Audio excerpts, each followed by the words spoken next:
मत्ती 3 अध्याय, उसके भैया मत्ती 3 अध्याय उसके पहले पद। उन दिनों में यूहन्ना बपतिस्मा लेने वाला आकर यहूदियों के जंगल में यह प्रचार करने लगा।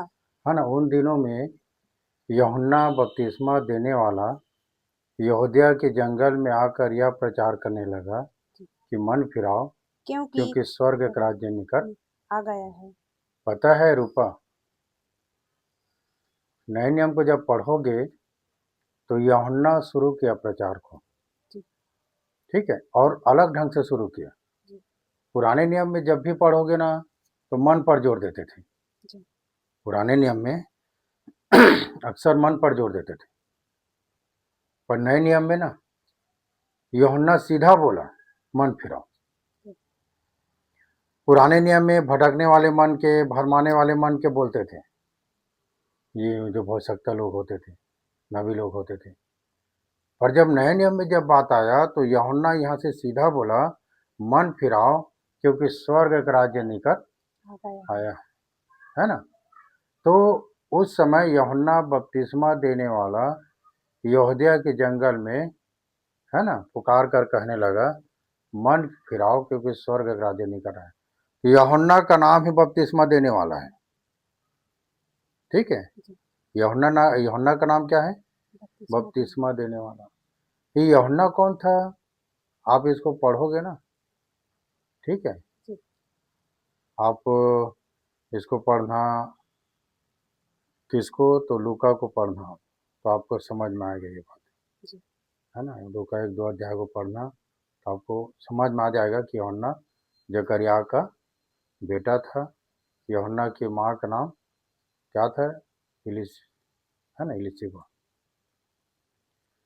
तो यूहन्ना के विषय में कहा गया है, उसको जब पढ़ोगे तो एलिय्याह की आत्मा, ठीक है, यूहन्ना के विषय में कहा गया है कि एलिय्याह की आत्मा आकर उसमें ठहर गया, ठीक है। तो ये यीशु से पहले आया मार्ग तैयार करने के लिए। यीशु से पहले आकर इसीलिए बोला ना कि मन फिराओ, क्योंकि स्वर्ग का राज्य निकट आया। जब यीशु जब प्रचार करना चालू किया ना अनिल भाई, यूहन्ना मत्ती 4:17 में, तो यीशु भी बोला, उस समय यीशु प्रचार करना और यह कहना आरंभ किया कि मन फिराओ, क्योंकि स्वर्ग का राज्य निकट आया है।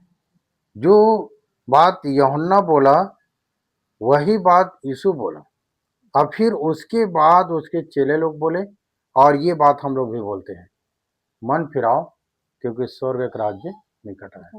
जो कोई मन फिरा लेता है स्वर्ग के राज्य कहने से, कहने का मतलब ये है रूपा कि ये जो स्वर्ग के राज्य कहने से हम प्रभु अपना प्रार्थना करना सिखाया ना कि किस रीति से प्रार्थना करना है ना। तो उसने सिखाया कि हे हमारे पिता, आप जो स्वर्ग में हैं, आपका नाम पवित्र माना जाए, आपका राज्य है ना। तो स्वर्ग एक राज्य आए कहने से परमेश्वर के राज्य आप लोगों के घर में आ जाए।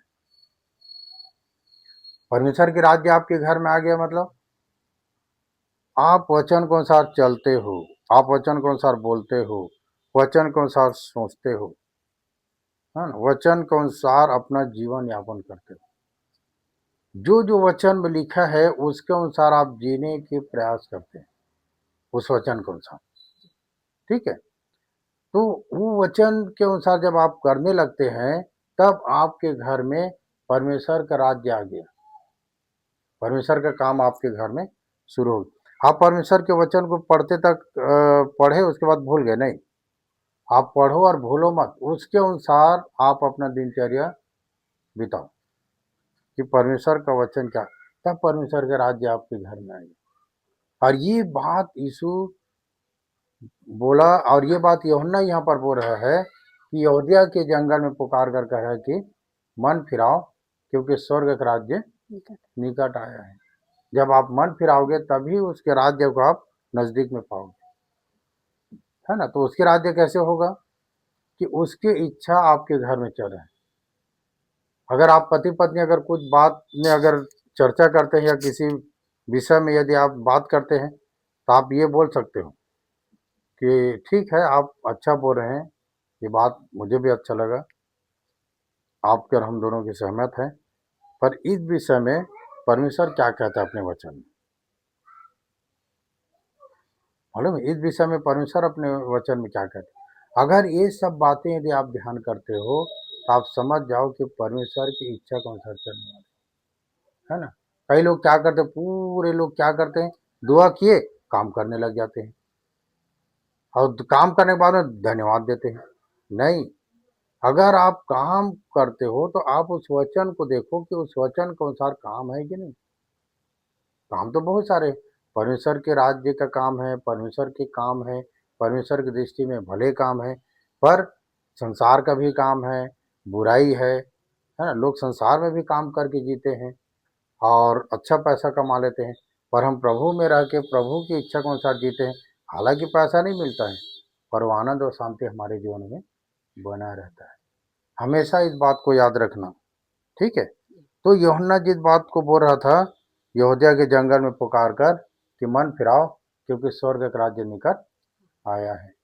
तब आगे क्या लिखा? यह वही है जिसकी चर्चा यशायाह भविष्यद्वक्ता के द्वारा की गई। हाँ, यह वही है जिसकी चर्चा यशायाह भविष्यद्वक्ता के द्वारा की की गई, गई। है ना? यशायाह यूहन्ना के विषय में पहले से कह दिया था कि एक जंगल में पुकारने वाला का शब्द सुनाई देगा, और ये हो रहा है। आगे पढ़ो।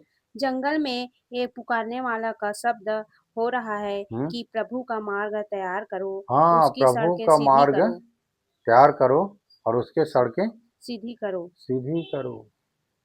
मतलब ये यशायाह इस बात को बोल रहा था, और ये जंगल में पुकार रहा था, यहूदिया के जंगल में क्या पुकार रहा था कि है ना, यहूदिया में के जंगल में पुकार रहा था कि प्रभु के मार्ग क्या करो, सीधी करो। सीधी करो। और आगे?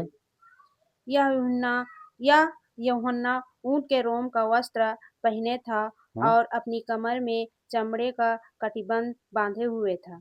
हाँ, उसका भोजन टिड्डियाँ और वनमधु था। उसका भोजन टिड्डियां और वन मधु था। कहने का मतलब ये है कि याजक का बेटा था ये, जकरिया का, कोई गरीब का बेटा नहीं था। पर ये रहता कहाँ था? जंगल में। जंगल में। पहनता क्या था? ऊँट का रोम। खाता क्या था? टिड्डी, है ना, दाख मधु। टिड्डी दाख मधु इसका भोजन था। समझ रहे हैं ना? परमेश्वर की खामी ऐसा है, याजक के घर जो बच्चा हुआ वो जंगल गया और तैयार तैयार हो गया। परमेश्वर ने उसे जंगल में तैयार कर दिया। हाँ, ऊँट का रोम पहनता था, दाख मधु, हाँ, और ये टिड्डी इसका भोजन था। ठीक है? मतलब कहने का मतलब कि कैसे तैयार हुआ वो परमेश्वर के काम के लिए। ऐसा नहीं कि वो गरीब था इसलिए अपना कमंडल पकड़ के, झोला झंडी पकड़ के जंगल में बाबा बन गया, ऐसा नहीं है।